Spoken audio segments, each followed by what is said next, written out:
Hello, and welcome to the Open Book. This is your host, Lakeisha. Make sure you hit the like button on your way in. Also, if you would like to support the channel, you're welcome to send a super sticker, super chat, cash app, or buy a coffee. And those links are in the description field of this video. Now, y'all, this particular case that I wanted to discuss with you all in regards to a 2-year-old boy by the name of Kamir Jones was mauled to death by a daycare's Rottweilers after he was left unsupervised. Okay, now this is a mother's worst nightmare. When you are leaving your children in the care of someone, you want to make sure that they are well taken care of. Now, in this particular situation, the daycare worker was unlicensed, okay? And I know that those types of issues can come up where you just need someone to watch your son. If you're working, if you're a single mom, there are just different circumstances where you may need just not the typical type of daycare, but maybe until you find the right one, maybe a temporary situation.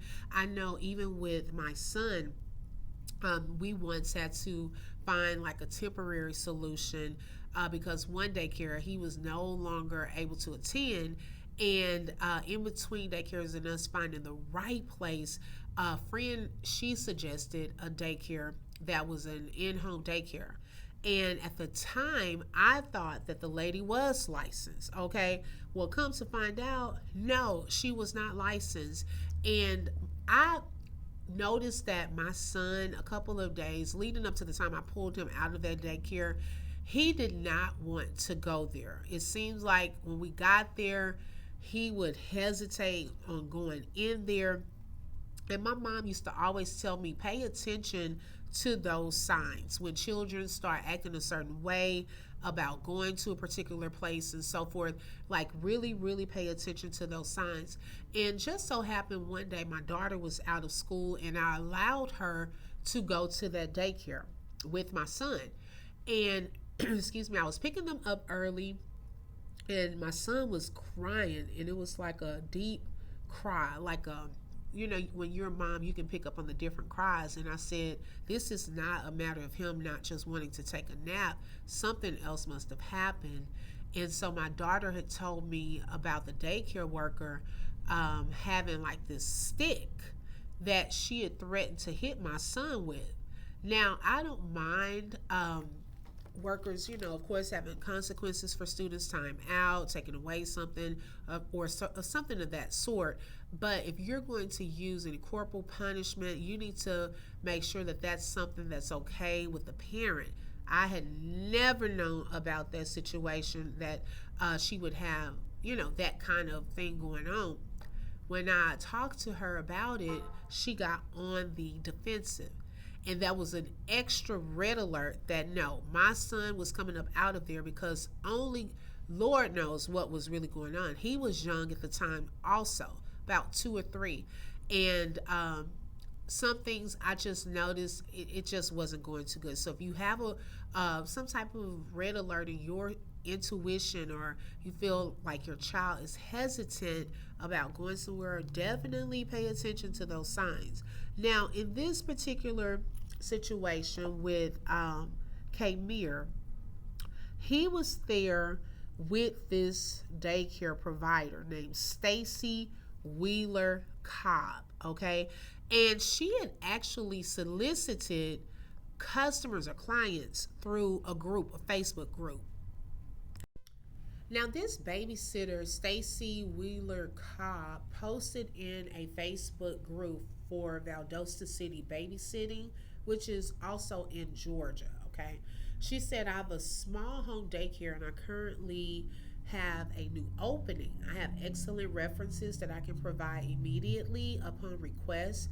And she puts her phone number. Now, here's the sad part.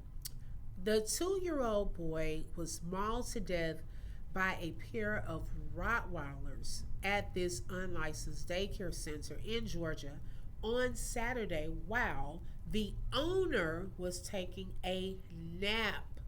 Okay, she has now been charged with second-degree murder. Okay, now the woman operating this facility, which I said is Stacy Wheeler Cobb, she's 48, and she left Kmir unattended for over 2 hours, y'all, when the attack occurred, according to the Valdosta Police Department. The investigators said that they believe that Kmir was able to leave Miss Cobb's home where she ran the daycare, and he went into the backyard where he opened a kennel that housed the two Rottweilers that attacked him. And when emergency responders arrived at her home around 3:45 p.m. on that Saturday, he was already unalived. Now, at the time of the attack, the little boy was the only child at Miss Cobb's home, the authorities said. But on most days, the police said she was babysitting like 10 children at this unlicensed facility.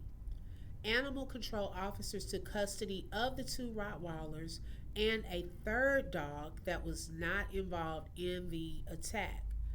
The police did not name the toddler, but his mom, Adriana Jones, did identify him on a GoFundMe raising page, that she is basically asking for help because this was her only child and she was a single mother.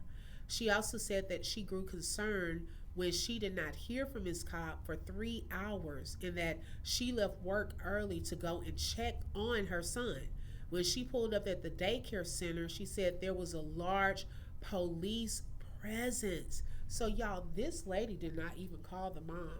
She just got concerned because the mom wasn't answering the phone because she already probably knew this was not a call she wanted to make to this mom, okay, especially due to negligence. And so when she drove up, imagine she drove up to a scene where her son had been unalived. This was a heartbreaking, devastating, and traumatizing scene that she said she wouldn't wish on anyone. She hated that she had to find her baby like that. And so Ms. Cobb was also charged with second degree cruelty to children and was taken to Lowndes County Jail where she was denied bond. And it's not quite clear whether or not Ms. Cobb has a lawyer.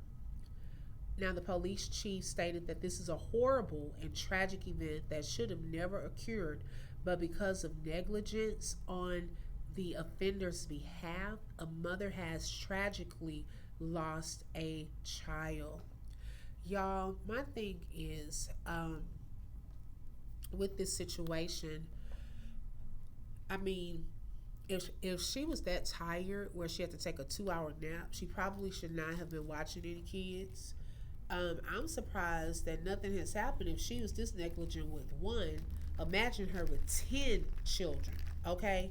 And then the Rottweilers, I'm wondering, were they locked properly in the kennel?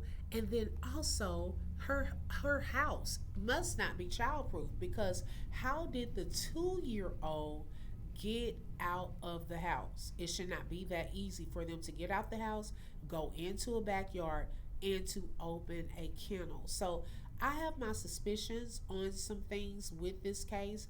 I'm going to continue to watch it and follow, what happens with it. But I pray for justice for this baby who tragically lost his life, and that the mother will have peace and strength during this time and get the necessary help that she needs in order to bury her son. But let me know y'all's thoughts in the comment section below. Also, don't forget to hit the like button and subscribe. Don't forget, hit that bell because you never know when I'm going to go live. Thank you and have a blessed day. Bye-bye.